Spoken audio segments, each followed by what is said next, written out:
এই জাতীয় লোক আছে না, আল্লাহ তাআলা তাদের অন্তরের ভিতর ইখলাস তৈরি করুন, বলেন আমিন। আল্লাহ তাদেরকে ইবাদত করার তৌফিক দান করুক, একমাত্র কার জন্য? আল্লাহ তাআলার জন্য। যে ইখলাসের সাথে সামান্য ইবাদত, সেটাও অনেক অনেক উপকারী।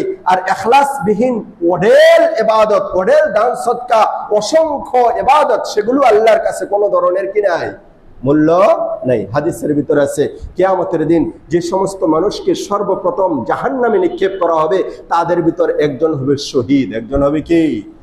শহীদ। আরেকজন হবে আলেম, কারি সাহেব। আরেকজন হবে যে বড় ধরনের দানবের। আল্লাহ রাব্বুল আলামিন তাদেরকে ডাকবেন এবং সর্বপ্রথম তাদেরকে জাহান্নামে নিক্ষেপ করবেন। সর্বপ্রথম জাহান্নামে নিক্ষেপ করবেন এই আলেমকে, সর্বপ্রথম জাহান্নামে নিক্ষেপ করবেন শহীদকে, সর্বপ্রথম জাহান্নামে নিক্ষেপ করবেন দানবীরকে। কেন নিক্ষেপ করবেন? যে আলেমকে জিজ্ঞেস করবে, তোমাকে আমি ইলম দিয়েছিলাম, তুমি কি করেছো?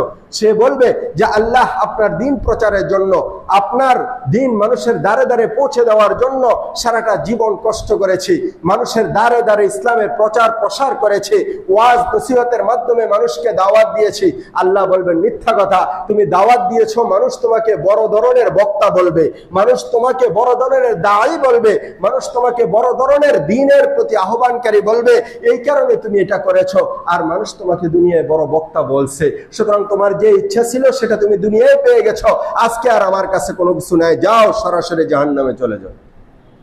সারাটা জীবন দিন প্রচারে কাটাইলো, কিন্তু ওই ইখলাস না থাকার কারণে জাহান্নামী। শহীদকে জিজ্ঞেস করবেন, তুমি কি করেছো? সে বলবে আল্লাহ আপনি আমাকে শরীর দিয়েছেন, দেহ দিয়েছেন, আমি আমার এই দেহটা আপনার রাস্তায়, আপনার দিন প্রচারের জন্য, ইসলামের প্রচার প্রসারের জন্য বিলীন করে দিয়েছি, আপনার রাস্তায় জিহাদ করতে করতে জানটা পর্যন্ত শেষ করে দিয়েছি। আল্লাহ তাআলা বলবেন মিথ্যা কথা, মানুষ তোমাকে বড় বাহাদুর বলবে, বড় মুজাহিদ বলবে, এই কারণেই তুমি এই কাজ করেছো।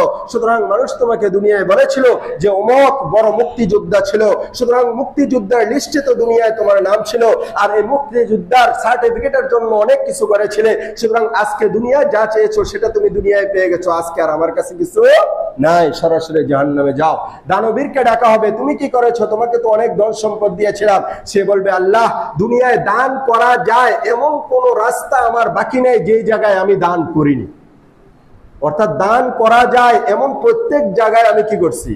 দান করছি। আল্লাহ তাআলা বলবেন মিথ্যা কথা, তুমি আমি আল্লাহ তাআলার সন্তুষ্টির জন্য দান করোনি, বরং মানুষ তোমাকে দানবীর বলবে, এই জন্য দান করেছিলা, তোমার নির্বাচনে দাঁড়ানোর ইচ্ছা ছিল, এই কারণে যেখানে সেখানে যে মানুষকে দিয়েছ এবং সেগুলোর ফটোশুট করেছো এবং ফেসবুক ইউটিউবে দিয়ে প্রচার প্রসার কামাই করেছো, দুনিয়ায় তোমার যা ইচ্ছা ছিল সেটা দুনিয়ায় পেয়ে গেছো, আজকে আর আমার কাছে কোনো কিছু নাই, সুতরাং আজকে সরাসরি তুমি জাহান্নামে চলে যাও।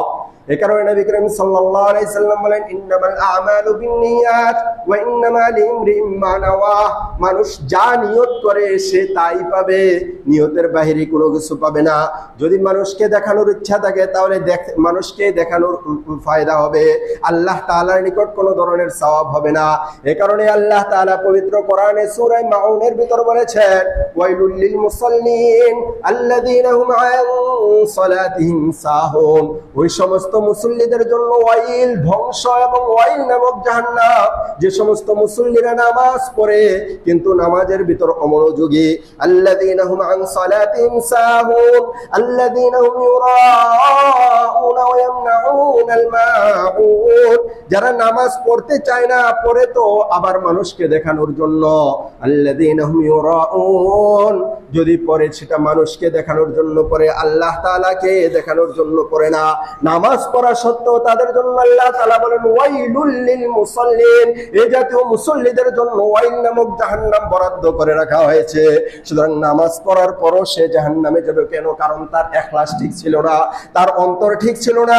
এই কারণে নবী করিম সাল্লাল্লাহু আলাইহি সাল্লাম বলেন আলা ইন্না ফিল জাসাদি মুদগা ইযা সালাহা সালাহাল জাসাদু কুল্লু ওয়া ইযা ফাসাদাত ফাসাদাল জাসাদু কুল্লু আলা ওয়া হিয়াল কলব, তোমার অন্তরের ভিতর, তোমার দেহের ভিতরে একটা অংশ আছে, ওই অংশটা যদি সুস্থ হয়ে যায় তাহলে তোমার পুরো দেহটাই সুস্থ, আর দেহের ওই অংশটা যদি অসুস্থ থাকে তাহলে পুরো দেহটাই অসুস্থ।